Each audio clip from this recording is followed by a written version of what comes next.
சிவப்பு நண்டு எப்படி செய்யறதுன்னு பார்க்கலாம் வாங்க. சளி இரும்பலுக்கு ரொம்பவும் நல்லது.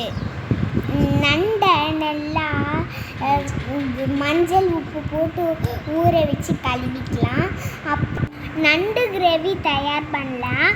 அதுக்கு அடுப்பை பற்ற வச்சுக்கலாம் வாங்க. அதில் ஒரு வடச்சட்டியை வச்சுக்கலாம். எண்ணெய் ஊற்றிக்கலாம். சோம்பு போட்டுக்கலாம். கடுகு போட்டுக்கலாம். இப்போ கடுகு சோம்பு போட்டிருக்கோம். நல்லா பொரிஞ்சதுக்கப்புறம் சின்ன வெங்காயம், கருவேப்பிலை, பச்சை மிளகா நறுக்கி போட்டுக்கலாங்க. இதெல்லாம் நல்லா வதக்கி விடுங்க. இப்போ வெங்காயம் வதங்குறதுக்காண்டி கொஞ்சம் கல் உப்பு போட்டு வதக்கணும். சீக்கிரம் வெங்காயம் வதங்கிடும்.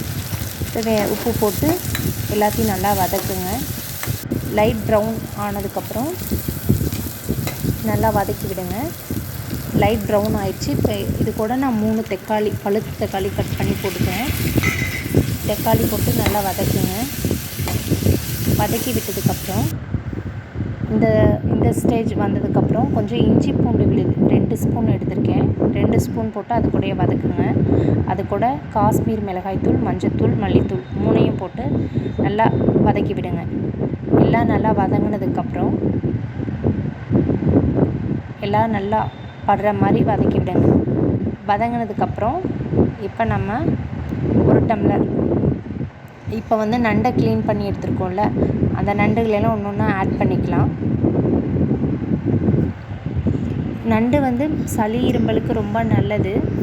இது இப்போ இருந்தே குழந்தைகளுக்கெல்லாம் கொடுத்துட்டு வாங்க. அப்போ தான் பெருசானாலும் சாப்பிட்டு பழகுவாங்க. இப்போ கிளைமேட் சேஞ்ச் ஆகிடுச்சு, அதனால் இப்போ இருந்தே எல்லாம் சாப்பிட ஆரம்பிச்சுக்கோங்க. இப்போ நண்டு எல்லாத்தையும் பரட்டி விட்டுட்டோம், மசாலாலாம் படுற மாதிரி.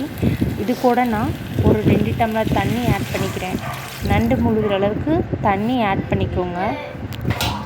ஆட் பண்ணி இந்த மாதிரி கொதிக்க விடணும். இது கொஞ்சம் தட்டு போட்டு மூடிடுங்க. கொதிக்கிட்டு அதுக்குள்ளே நம்ம இது கூட ஒன்று அரைச்சி எடுத்துகிட்டு பார்க்கலாம். மிளகு 1 டேபிள் ஸ்பூனு, சோம்பு 1/2 ஸ்பூன்,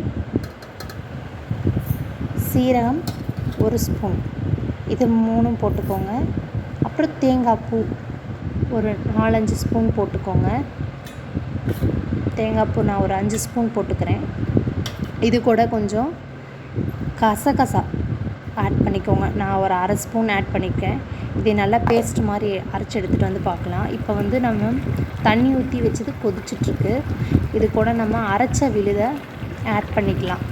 இந்த மாதிரி ஆட் பண்ணிவிட்டு இது கூட தண்ணி அலாசி ஊற்றிக்கோங்க. ஊற்றி எல்லாம் நல்லா கலக்கி விடுங்க. கலக்கினதுக்கப்புறம் கொஞ்ச நேரம் சிம்லேயே வைங்க. சிம்லேயே நல்லா கொதிச்சிடும்.